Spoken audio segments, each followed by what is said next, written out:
the first few years, where we had done very little of the genome, but it progressed exponentially. And I make the case in chapter 4 of my book that we will have detailed models and simulations of all several hundred regions of the brain within about 20 years. And that will give us more powerful models to create intelligent machines. It will expand our toolkit that we use in artificial intelligence.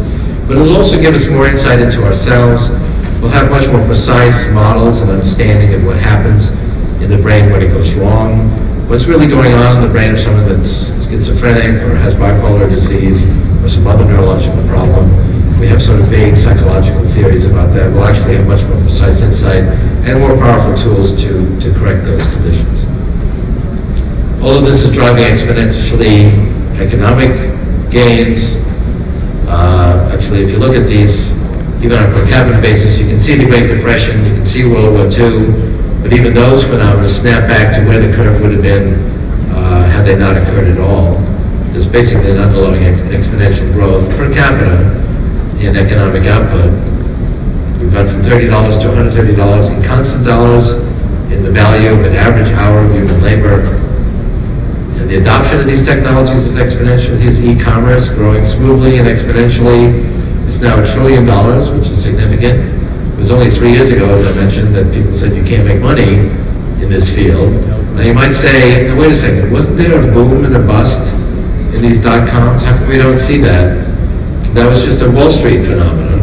Wall Street looked at the internet and said, wow, this is going to change everything. Everything's going to become a dot-com, and all the values soared. And that actually was an accurate insight. And not only was it going to do that, it was going to do that exponentially. But exponentially is not a synonym for instantly. If you remember my internet graph, that was growing exponentially, but on a linear graph, which is how we experience it, nothing was happening for about a decade. Then as we started doubling significant numbers, it noticeably took off. And the same thing happened with e-commerce. It was growing exponentially, but it was still very small values. 3 years later, Wall Street came back and said, it hasn't changed every business model. I guess we were wrong, and all the values went the other way. And you had this valuation boom and bust, but the progression of the actual adoption was very smooth. And actually, this psychology of boom bust is an accurate harbinger of true revolutions. It happened in telecommunications. It happened in artificial intelligence in the 1980s. It happened in the railroads in the 19th century. We're investing more and more in education. The whole broad history of automation is that we are eliminating jobs at the bottom of the skill ladder, and we're adding new jobs and more jobs and better paying jobs at the top of the skill ladder. So the average wage is actually multiplied by 6 in constant dollars over the last 120 years. But the skill ladder is moving up, so we have to invest more in education, and we've been doing that. It's always a big political issue on a year-to-year basis as to what we're doing in education. But if you look broadly at 100 years, you see exponential growth in the investment in education to provide those higher skills as the skill ladder continues to move up. And so let me show you one more example of a technology we've put together in my organization, and then put some of these scenarios together quickly to see what life will be like early in the next decade at the end of the 2020s. And then hopefully we have time for some questions and dialogue. One of my companies created the first speech synthesis in the 1970s, so we took a contemporary version of that technology. Another one of my companies created the first large vocabulary speech recognition in the 1980s, and we took the current version of that technology and also added language translation, which has also come a long way, particularly now that we have these very large Rosetta Stone texts. Increasing databases is another phenomenon that's increasing the effectiveness of intelligent systems. So I was at Google recently. They showed me an English to Arabic and Arabic to English translator they created from these very large Rosetta Stone texts where they had matched text in English and Arabic. And they actually used pattern recognition to find what the translation rules should be. They didn't have linguists say, well, you should translate this into this, and these are the grammar rules. They let the computer figure that out itself. Not a single person on the team spoke a word of Arabic, but the system that was created actually matched the quality of professional human translators. So we put together a translating telephone. I've used this to talk to people in other languages. I spoke English. This woman in Germany heard me in German, vice versa. We were able to communicate just fine, because people misunderstand each other even if they're speaking the same language. And this will be a routine service of your cell phone early in the next decade. This is a demonstration,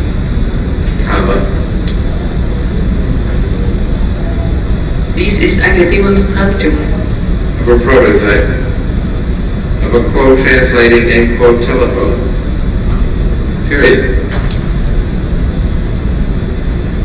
Von einem Prototyp eines übersetzenden Telefons. Within a few years,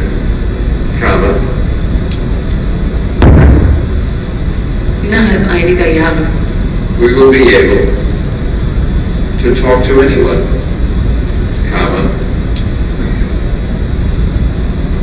wir werden fähig sein, zu jemandem zu reden, regardless of their language. Period. ohne Rücksicht auf ihre Sprache. The rain in Spain, La pluie en Espagne stays mainly in the plain. Period.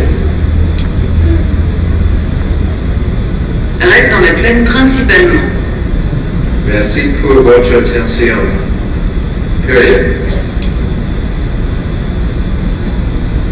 Thank you for your attention. Excuse my French. That's not recorded speech. That's synthetic speech, which has come a long way. So 2010, early in the next decade, computers will really begin to disappear. There'll be computing everywhere in the environment, in our clothing. They're already starting to disappear. People complain they lose their nano iPods. I have my whole photo collection and movie collection on a 4 gigabyte flash card, which is the size of a fingernail, and I have lost it. And we will solve this problem. We'll be online all the time with very high bandwidth wireless internet connection. All the electronics will be in our clothing. We'll solve this problem of displays. People like large displays. People spend thousands of dollars on these 5-foot high definition displays. But we also like our devices to be this size or even smaller. So how can we put a very high quality, very large screen on a device even smaller than this? The answer is to put it in your eyeglasses, and there are devices like that emerging already. Writes images directly into your retina. You can create a large, high-resolution virtual screen that harbors an air. Or you can actually take over the whole visual field of view, create augmented real reality, where you have some pop-up displays and as you go through the world. There are already prototypes of this in cars, where rather than having a navigation system off on a little display, it's actually right embedded in the windshield, and it actually shows you on the road where to go. But these will be in our eyeglasses, both for navigation, help you when you're meeting people, remind you that it's his birthday next Tuesday, remind you what people's names are. That would be very helpful. We'll be interacting with virtual personalities with natural language understanding. There are harbingers of this already in many fields. You can call up British Airways and talk to their virtual receptionist about anything you want, as long as that's to do with making reservations at British Airways. But it does have quite a bit of facility with natural language.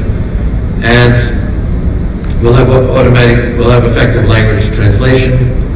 We'll have full immersion virtual reality that can take over your whole visual field of view and feel that you're in a virtual environment.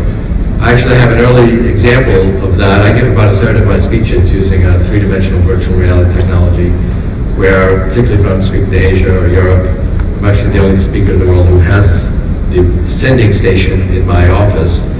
And I appear in the venue, life-size, high-resolution, apparent 3 dimensions, and as I move around, the audience sees the local background behind me. Now, I can't walk around. I have to be behind a special podium. But it really looks like I'm there. Somebody came up recently and tried to hand me a question on a piece of paper. Now that's expensive equipment today. We have to send a technician out, but this will be ubiquitous technology. We'll be able to enter into visual auditory, virtual reality environments. Let me just sum up by saying 2029 we'll have 30 doublings, a factor of 1 billion increase in the price performance of computing, shrinking these features by a factor of 100,000. Computers will match human intelligence in terms of the subtlety of their intelligence.